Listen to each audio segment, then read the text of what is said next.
44 AA में मैंने आप लोग को क्या बताया था, बोलो कौन कौन सी बुक्स ऑफ अकाउंट्स मेंटेन करना है जिन लोगों का final books of and balance sheet profit and loss नहीं बनाना है, जिसको कैश लेजर जनरल है ना, bank, carbon copy of bill. इससे क्या होता है, बिल्कुल एक बेसिक कॉन्सेप्ट समझो। असेसिंग ऑफिसर इस पोजीशन में आ जाता है कि उसको इनकम कैलकुलेट और अंदाज और एस्टीमेट करने मिल जाए आपको।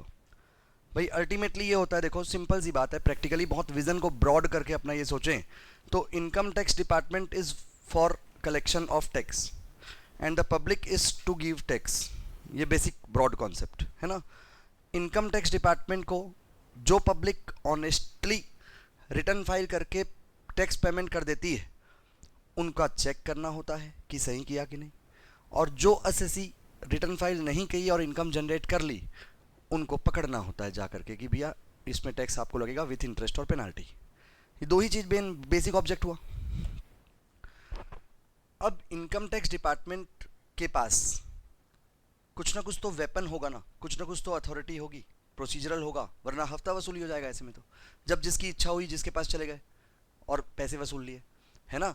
तो ऐसा ना हो इसलिए इनकम टैक्स डिपार्टमेंट क्या करती है, रूल्स रेगुलेशंस एक्ट प्रोसीजर्स बनाती है।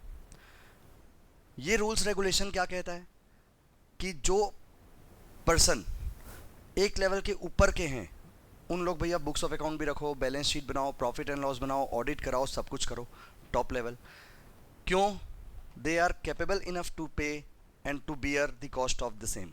ठीक है, तो इसलिए आप लोग सब वो चीज़ करो। एक लेवल नीचे की बात करें अपन, मिडिल लेवल की बात करें, तो उस केस में क्या होगा, वो लोग भाई ठीक है तुम ऑडिट नहीं कराना चाहते हो मत कराओ, 25-30 हज़ार रुपये बच जाएगा, है ना। बुक्स ऑफ अकाउंट और बैलेंस शीट और प्रॉफिट एंड लॉस तो रखो, ठीक है, क्लियर है ये चीज़ सबको। तीसरे लेवल के लोग जो और भी नीचे वाले हैं, निकिता बताओ 2 लेवल कौन कौन से बताया मैंने, जल्दी बताओ, खड़े हो जाओ फटाफट फास्ट। क्यों नहीं सुने?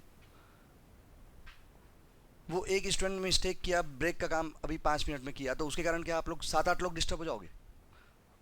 तो कितनी इंपॉर्टेंट चीज़ बता रहा हूँ आप लोग को, बुक्स में पढ़ी लिखेगी कहीं पे, जो चीज़ बता रहा हूँ अभी कहीं मिलेगा बुक्स में, बताओ आप लोग, कोई भी बताओ भाई। इतने साल का जो एक्सपीरियंस है, अनुभव है, उससे जो मेरा vision income tax department, assessee, client, इन सब का जो अनुभव है वो बताता हूँ जब कभी ऐसी चीज़ें। तो ध्यान क्यों नहीं लगता है आपका? खड़े रहोगे, सुनो अब ध्यान से और फिर से।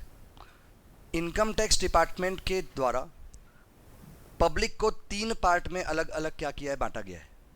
टॉप लेवल के लोगों को भैया तुम सब कुछ करो, और वो करते भी हैं। क्यों? बड़ी इनकम जनरेट करते हैं, टैक्स बड़ा कैलकुलेट करते हैं, तो उसके इसमें कैलकुलेशन स्ट्रांग होना चाहिए और साथ में इंडिपेंडेंट ऑडिटर की चेकिंग भी होनी चाहिए। सेकंड, मिडिल लेवल के लोग जो हैं उन लोगों को चलो भाई ऑडिट से छूट दे दी गई है, प्रॉफिट एंड लॉस बनाओ, बैलेंस शीट बनाओ, अपना अकाउंटेंट रखो, टैली अकाउंटिंग मेंटेन करो, और उसके अपने प्रॉफिट जनरेट करके क्या करो, एक सीए हायर करो। सीए हायर करो इसका मतलब आप उनको एडवोकेट या सीए जो भी टैक्स रिटर्न प्रिपेयर होते हैं उन लोगों के पास जाओ और जा करके उनसे रिटर्न फाइल कराओ। तीसरे लेवल के लोग, जिन लोगों के पास में बैलेंस शीट और प्रॉफिट एंड लॉस बनाने का भी एफर्ट नहीं लगा सकते, जो लोग बहुत ही कम लेवल की इनकम जनरेट करते हैं, तो उन लोगों को अननेसरी हम बर्डन नहीं देना चाहते, इसलिए इनकम टैक्स एक्ट में स्लैब रेट भी बना हुआ है। बिलो प्योरिटी लाइंस या फिर जो लोग 2.5 लाख 5 लाख रुपए तक इनकम जनरेट करते हैं उन लोग से टैक्स भी नहीं वसूलते अपन। तो जब टैक्स नहीं वसूल रहे हैं तो यार बोलेंगे क्या कि सीए को जाके फीस दो, बोलेंगे क्या उनको एडवोकेट को फीस दो, रिटर्न फाइल कराओ और ऑडिट कराओ, सब कुछ कराओ। तो इसलिए मैचिंग कॉन्सेप्ट है यहाँ पर। क्या बोल रहा है वो कि सुनो एक काम करो, बेसिक से बेसिक मिनिमम टाइप की चीज़ जो हमको ज़रूरत पड़ती है वो आप मेंटेन कर लो, और हम एस्टिमेट कर लेंगे, जान दो आपका सारे खर्चे का वाउचर जान दो, सारे एक्सपेंसेस का फाइल जान दो, एंट्री टैली में नहीं चाहिए। क्या करोगे आप? सिर्फ बिल्स बनाओ, सेल्स जो आप बेचोगे उसका बिल बनाना जरूर है ना। बिल बना करके उसको आप क्या करो, सेल्स बिल का रिकॉर्ड रखना, कार्बन कॉपी, ताकि हम जब भी आएँ और चेक करें तो आपका कार्बन कॉपी में एटलीस्ट टर्नओवर तो वेरीफाई कर सकें। समझ पा रहे हो बात? सो दैट ये प्रूफ हो सके कि आप यस रियल में क्या हो, बिलो लेवल पे हो, टर्नओवर आपकी रेंज से कम है। तो इसलिए कार्बन कॉपी मतलब सोचो आप, मैं रीज़न बता रहा हूँ, जो लिखा हुआ है उसको रट लो बोल के आगे बढ़ सकता था अभी, क्योंकि कुछ बड़ी बात नहीं है वहाँ पर, बट मैं रीज़न बता रहा हूँ कि क्यों रखा जाता है कार्बन कॉपी, ताकि आप लोग का जो टर्नओवर आप बता रहे हो ना, क्योंकि बहुत से लोग ऐसे बैठे हैं 100 करोड़ का टर्नओवर करके 1 करोड़ दिखाते हैं बुक्स में, तो इसीलिए क्या है कि जो टर्नओवर आपका एक्चुअल में रियल में है उसको आपके बुक से हम आपके बिल बुक से मैच कर सकें कि रियल में आप जो दिखा रहे हो वो सही है कि नहीं, रियल में आप बिलो हो कि नहीं, रियल में middle below below middle class हो कि नहीं। समझ पा रहे हो बात? तो इसलिए आपको ये सब चीज़ें मेंटेन करना है। बैंक बुक बैंक स्टेटमेंट से समझ में आएगा। दूसरा carbon copies of bills, so that हम सेल्स का टर्नओवर निकाल लेंगे और टर्नओवर निकाल के एक फिक्स्ड परसेंटेज अप्लाई करेंगे, सीधा प्रॉफिट निकल जाएगा। 8% in case of cash receipt, 6% in case of bank receipt.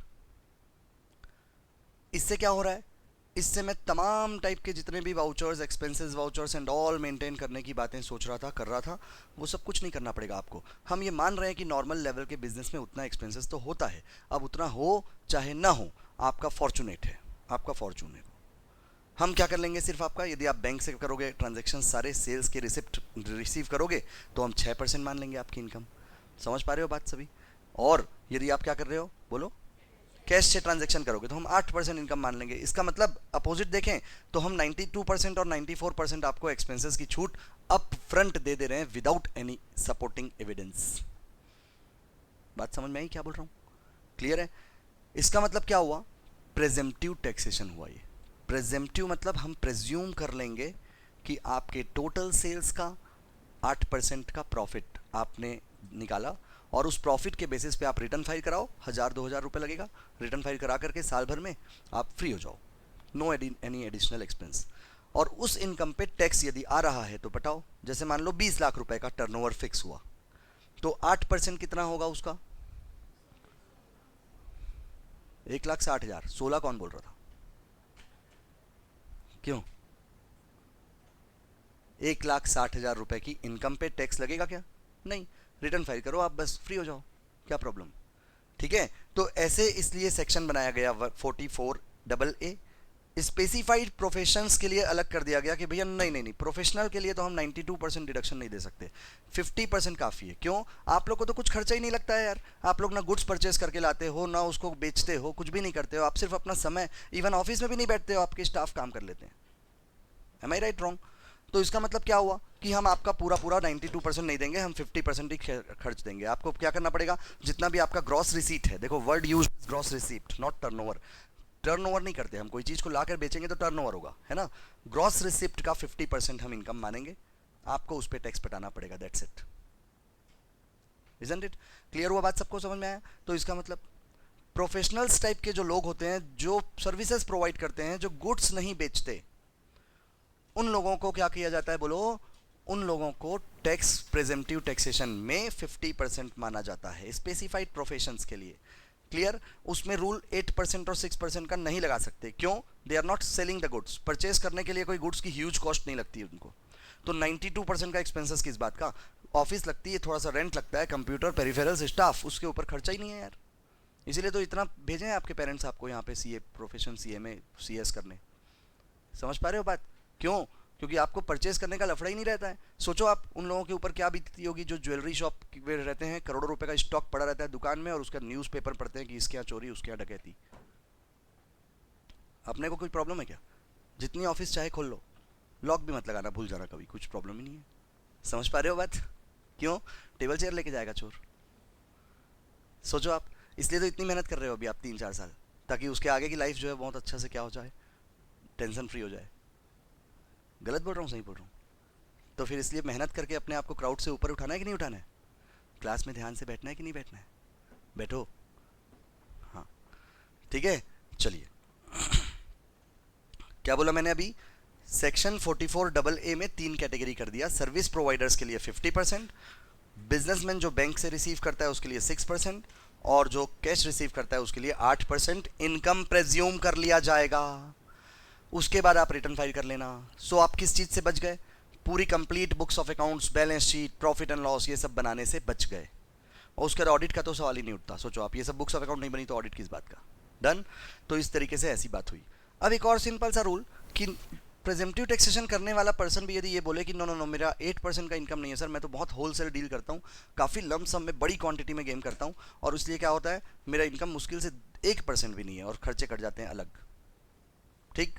तो ऐसे करने वालों के लिए डिपार्टमेंट ये बोलती है कि भैया बड़ी क्वांटिटी में डील करता हूँ, ज़्यादा लम सम में खेल करता है वो, मतलब क्वांटिटी ज़्यादा, प्रॉफिट लेवल कम, तो आप तो कैपेबल हुए, आप फीस भी दे सकोगे, तो चलो बुक्स ऑफ अकाउंट रखो, ऑडिट कराओ, उसके बाद ये प्रेजेंटिव टैक्सेशन आपके लिए नहीं है। क्लियर है? मतलब इनकम कोई पर्सन यदि 8% या 6% से भी कम क्लेम करना चाहता है, या प्रोफेशनल लेवल पे कोई ग्रॉस रिसिप्ट से 50% से कम क्लेम करना चाहता है, तो उस पर्सन के लिए कोई प्रॉब्लम नहीं है। आप क्या करोगे, लोअर इनकम क्लेम कर रहे हो, ऑडिट कराओ और आओ। हम ऑडिट की बात मानेंगे, आपकी बात नहीं मानेंगे, क्योंकि आप लोअर इनकम क्लेम करना चाहते हो। क्लियर हुआ बात सबको? कौन करना चाहता है ऐसा, जिसकी टर्नओवर थोड़ी ज़्यादा होगी, तो उस केस में इनकम ज़्यादा लग रहा होगा, 8% में टैक्स ज़्यादा आ रहा होगा, तो वो बोलेगा ऑडिट कराऊंगा। तो ऑडिट कराऊंगा तो कराओ, ऑडिट करा के पैसे दो, फीस दो, और हमको यदि टैक्स आता है तो टैक्स दो, नहीं तो फिर ठीक है हम मान लेंगे, क्योंकि ऑडिटर्स की जो पेंसिल है वो फंसेगी कि नहीं, पेन, वो साइन करेगा आपकी बुक्स ऑफ अकाउंट में, तो सही बोल रहे होगे तो साइन करेगा, नहीं बोल रहे होगे तो नहीं करेगा ऑडिट वो। ठीक है? क्लियर हुआ ये चीज़ सबको? तो ये हुआ प्रेजेंटिव टैक्सेशन का पार्ट।